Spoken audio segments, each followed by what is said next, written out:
Hello बच्चों। बेटा कुछ एक टाइप रह गए हैं हमारे कैपेसिटर के न्यूमेरिकल में। हम उसी सीरीज़ में आगे बढ़ रहे हैं।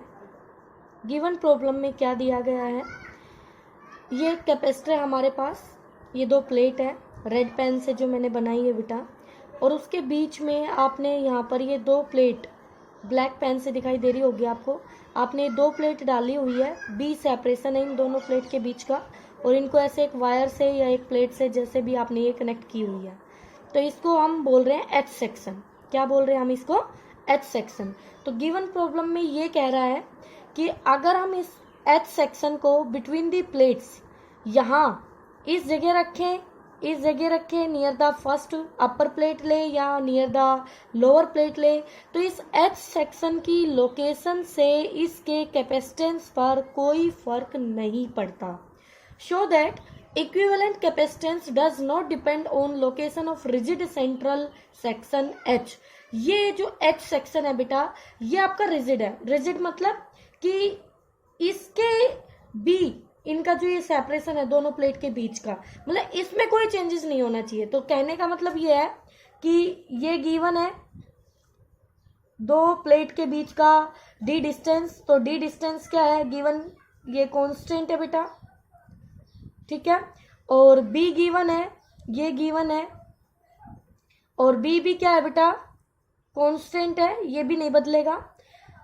तो ये कहता है कि ये बी इन दोनों प्लेट के बीच में आप कहीं भी रखिए तो D1 D2 चेंज हो सकते हैं, यानी नियर द अपर प्लेट होगा तो D1 की वैल्यू घट जाएगी और D2 की वैल्यू बढ़ जाएगी। अगर नियर द लोअर प्लेट ये एच सेक्शन शिफ्ट होगा तो D2 की वैल्यू घट जाएगी, D1 की वैल्यू बढ़ जाएगी। तो बेटा हमें बताना है कि ये D1 और D2 के इंडिपेंडेंट, मतलब ये वेरिएबल है तो ये इन पे डिपेंड नहीं करेगा। तो कैसे है बेटा, स्टार्ट करते हैं। हमारे पास जो कैपेसिटी है उसका फॉर्मूला है epsilon not a by D. सभी बच्चों को पता है कि ए एरिया ऑफ द प्लेट है और D separation between the two plates है, ठीक है। तो बेटा एक बात बताओ, यहाँ पर एक प्लेट, दो प्लेट, तीन प्लेट, चार प्लेट, और आप बहुत सारे क्वेश्चन कर चुके हो। आपका कैपेसिटर वही बनता है जिस कैपेसिटर की दो प्लेट डिफरेंट पोटेंशियल पर होती है, ठीक है। उन एक प्लेट पे पॉजिटिव चार्ज, दूसरी प्लेट पे नेगेटिव चार्ज, तो net charge on the capacitor 0 होता है। ओके बेटा, तो यहाँ पर आपके पास ये वाली प्लेट अलग पोटेंशियल पे है और ये वाली प्लेट अलग पोटेंशियल पे है, तो हमारा ये कैपेसिटर बन जाएगा। तो मतलब कि हम कह सकते हैं कि इसकी जो कैपेसिटी होगी वो C1 होगा, ये फर्स्ट कैपेसिटर बनेगा।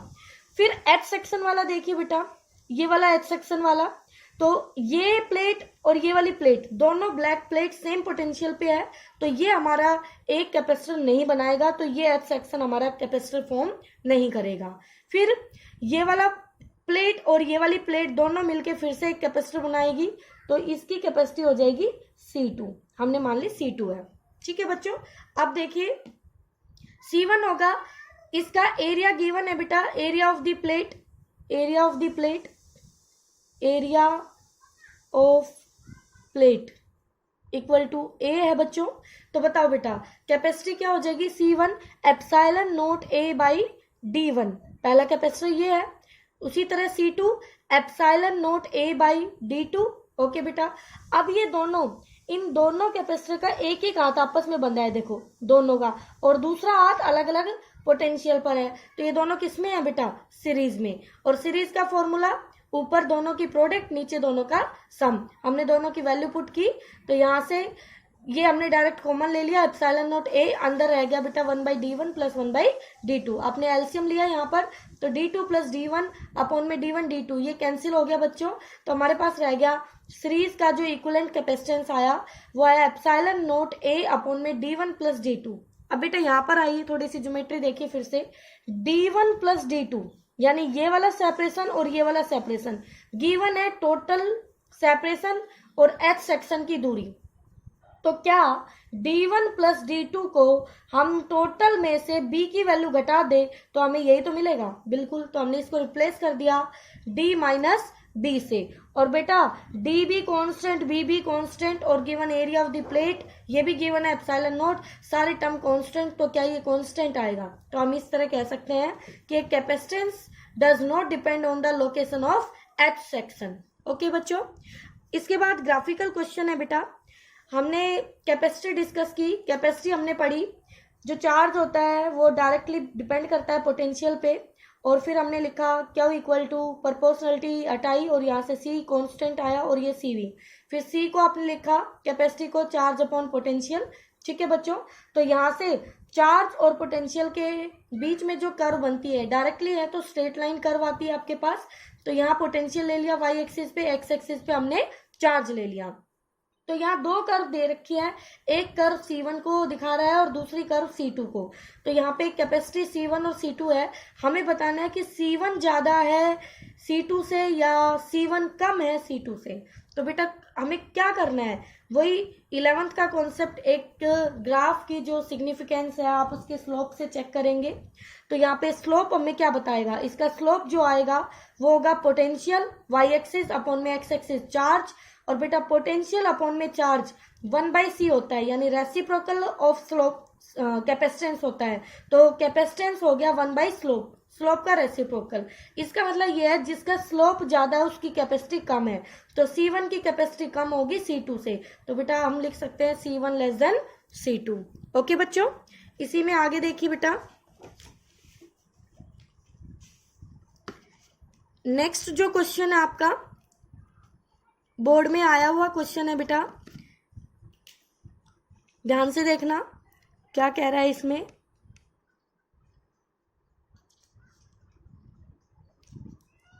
एक मिनट बच्चे, थोड़ी सी सेटिंग की प्रॉब्लम हो रही है। अब देखिए बेटा, हाँ जी, क्या कह रहा है बेटा इसमें, आपके पास एक ग्राफ गिवन है, ठीक है, और यहाँ पर x एक्सिस पर पोटेंशियल है, y एक्सिस पे आपका चार्ज है, ठीक है, और ये कहता है कि ये दो कैपेसिटर, ये दो कर्व है A और B।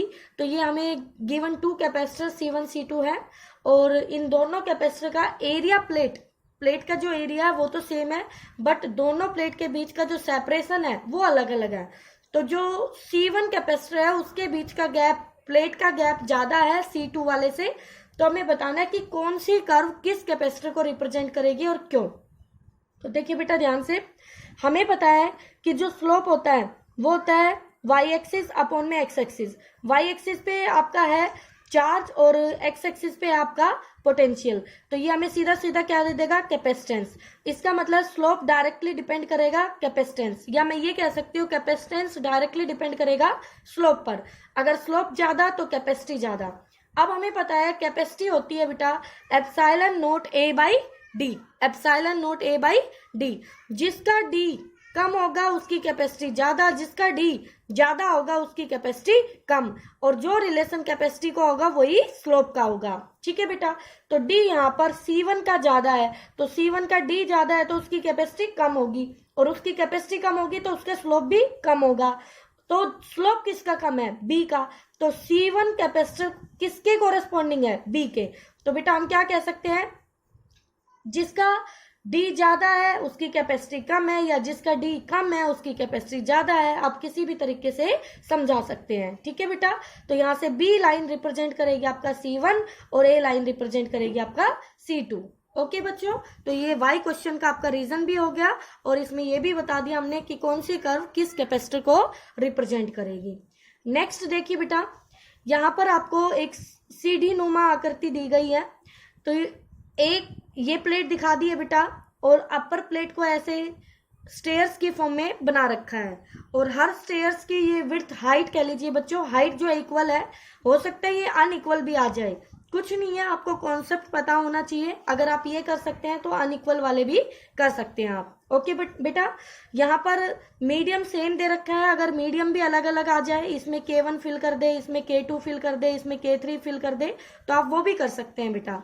तो देखिए बच्चों, पहले कैपेसिटर के लिए, अच्छा एरिया पूरी प्लेट का A है, तो पहले कैपेसिटर के लिए ये पहला बना आपका C1, ये फिर C2 बना, फिर C3 बना, 3 है। ठीक है, तो तीनों का कॉमन प्लेट ये दिखाया, तो तीनों को एरिया मिला A/3, A/3, A/3। बोलो बच्चों, बिल्कुल मैम। तो मैंने लिखा इसको मिला A/3, इसको मिला एरिया A/3, इसको मिला एरिया A/3। जब एरिया कटता है तो प्लेट्स तो कैपेसिटर आपके पैरेलल कॉम्बिनेशन बनाते हैं, ठीक है। तो पहले के लिए एरिया A/3 और D हो गया D, दूसरे के लिए एरिया हो गया A/3, बट गलती मत करना D देख के एकदम से D पुट नहीं करना, दोनों प्लेट का गैप हो गया 2D और यहाँ पे हो गया 3D। तो कुछ नहीं है बेटा, C1 की value epsilon not A/3 upon D, तो ये आ गई। C2 की value epsilon not A/3 upon 2D, C3 आ गया epsilon not A/3 upon 3D। और तीनों किस में है बच्चों? पैरेलल में है। तीनों किस में है? पैरेलल में है। तो पैरेलल में ग्रुपिंग कैसे होती है? C1 plus C2 plus C3। तो यहाँ से एप्सिलॉन नॉट A/3D हमने कॉमन लिया, अंदर रह गया 1 प्लस 1/2 प्लस 1/3, एलसीएम लिया बच्चों, इसको सोल्व किया और ये आपका आंसर हो गया। ठीक है बेटा, ओके बच्चों।